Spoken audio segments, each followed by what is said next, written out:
Sestdien, 13. oktobrī, Latvijas Universitātes stadionā notika Livlanda Latvijas meistarsacīkšu otrā apļa spēle starp LDE Miesnieki un Garkalna Livonija komandām. Sīvā cīņā uzvaru guva Livonija regbisti ar rezultātu 13-5. Pēc spēles Garkalna Livonija kluba prezidents Vigo Valdovs atzina, ka tāda komanda uzvarējusi gan Latvijas kausa ieguvējs, gan valsts čempionus. Tagad komandai esot iespēja vēl pacīnīties arī par medaļām. Regbijs Latvijā sasniedzis pusgadsimta slieksni, tātad jau solīdu vecumu. Ir izveidojusies savu sporta veidu vēsturi, kuru rūpīgi kopj, saglabā un papildina regbija klubā Livonija, veidojot teju vai savdabīgu regbiju mazo slavas zāli, arhīvu fotogrāfijas, vēsturiski sporta tērpi un dažādas balvas un regbija relikvijas, piemēram, kaklsaites, kurām ir sava loma nozīme regbija tradīcijās un rituālos. Regbijs kā sporta veids Latvijā ienāk tālajos pagājušā gadsimta 60. gados, un to toreiz sākuši spēlēt dzelzs vīri, kur priekšā tagad jānoņem cepurs, tā saka regbija klubā Livonija, kurš dibinās 2007. gadā, bet tā pamatlicējiem regbijs tā ir aizraušanās daudzu gadu garumā.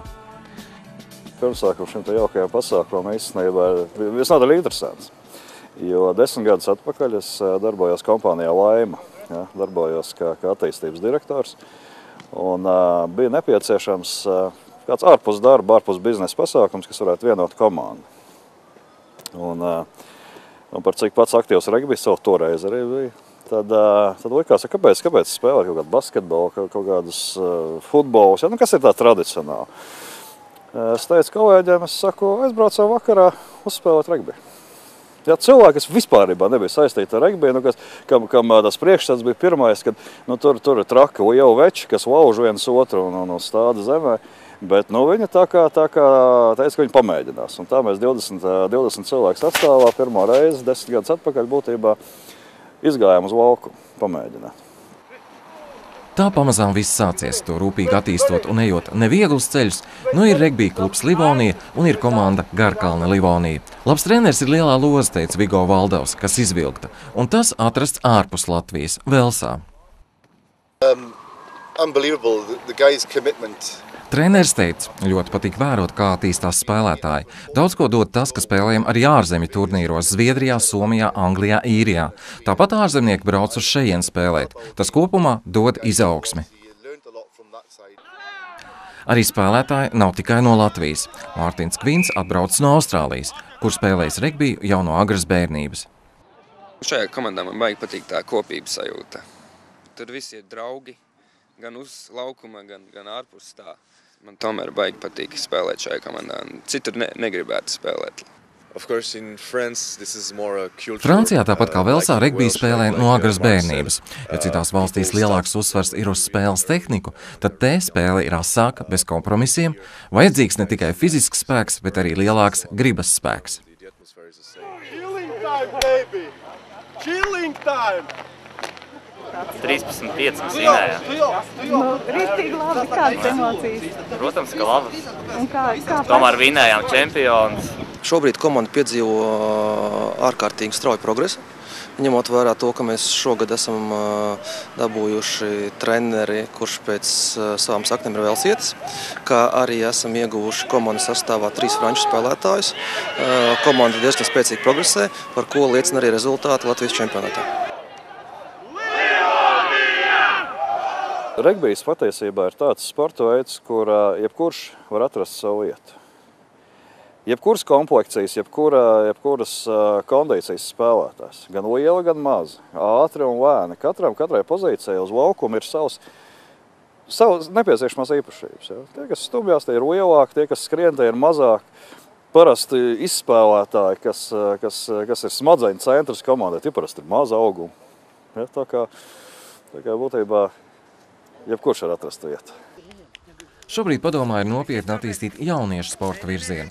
Tos gan esot tagad grūti atraut no datora, bet te laikam lieta noderēs regbija kluba mājas vietas sporta komplekss Garkalnē, kas jau saņēmis ļoti augstu novērtējumu. Mums ciemos bija Eiropas regbija federācijas lielais boss Bakēkungs, 2 nedēļas atpakaļ, ja nemaldos. Viņš apmeklēja šo stadionu, tikās arī ar Balzas kungu. Un viņš šo stadionu novērtēja tik augstā līmenī, kad izteica piedāvājumu nākamajā gadā rīkot šeit Eiropas meistarsacīkstes, regbijā 7, mazajā formātā regbijā, bet tas novērtējums tas ļoti augsts un nopietns. Šeit bija ļoti daudz jauniešu, kas pa vakariem vienkārši daudzajās riņķī un nebija ko darīt. Tad arī sākām nedaudz pie šīs sporta bāzes izveidas. Un tad arī, kā teikt, parādījās regbija klubs Livonija, kas izteica vēlam, ka viņi varētu piepalīdzēt, teiksim, ne jau materiāli, bet ar darba spēku un tam līdzīgi. Un būtībā no 2006.–2007. gada arī regbija klubam Livonija Garkalni šeit ir izveidojusies mājas vieta un šī sadarbības starp Garkalnes domu un regbija klubu, es domāju, šajos gados ir ļoti laba bijusi un viņi tikai aug, jo tiek iesaistīti jauni bērni un tam līdzīgi. Un mūsdienās, man liekas, iesaistīt bērnus, lai viņi nedauzās riņķī un netaisa visādas nerātnības, teiksim tā, tas ir tikai pozitīvi. Tā kā šeit arī ne tikai pašvaldībai, bet arī klubam jāsaka liels paldies. Regbija klubā Livonija teica, ka Garkalna esot otrā lielā loza, kas izvilkt, ja par pirmo sauc treneri no Velsas. Un ļoti uzteica lielo domas atsaucību, labo sadarbību un vēlmi nodarbināt jauniešus ar sportu. Regbijs jau attīstās mums ārkārtīgi daudz. Iepriekšējā priekšsēdētāja vadībā viņš jau to ievies un, teiksim, turpina attīstīt arī tagad, kad viņš nav priekšsēdētājs. Un, teiksim, es uzskatu, ka tieši regbija jautājums jau ir viņam sirdslieta un arī šie visi laukumi, kas ir izveidoti, faktiski, ir viņa tā iniciatīva jau, lai regbijs arī Latvijā attīstās. Kas no mums, no manis un no mums ir, tas ir, ka mēs atbalstam šo iniciatīvu un kā jau, teiksim, arī citus sportus, tad arī regbiju, teiksim, finansējam attiecīgi, lai šis sporta veids būtu attīstīts gan Latvijā, gan Garkalnē. Tā kā pie mums šeit arī tai komandai ļoti daudz Garkalnes iedzīvotāji, kuriem ir laiks un interesi tur spēlēt, tad es tikai to varu pateikt, ka veselā miesā vesels gars, lai viņiem veicās. Garkalnes pašvaldība atbalsta ne tikai regbiju, arī citus sporta veidus – futbolu, tenisu, basketbolu, volejbolu, vieglatlētiku, riteņbraukšanu un daudz ko citu, jo īpaši mazos sportot gribētājus. Tā ir pašvaldības funkcija, un mēs viņu pildam un esam ļoti apmierināti. Ja iedzīvotājiem tas patīk, vēl jau labāk. Ja cilvēki ir apmierināti un pašiem viņiem rodas no tā pašapziņa, tad viss ir kārtībā, tad viss ir laimīgi un īpaši tas cilvēks pats ir laimīgs. Viņa ģimene ir laimīga un līdz ar to mums ir pilnvērtīgs Latvijas pilsonis. Tātad, ja jums patīk un interesē regbijs, meklējiet ceļu uz Garkalni. Meklējiet tur regbija klubu Livonija.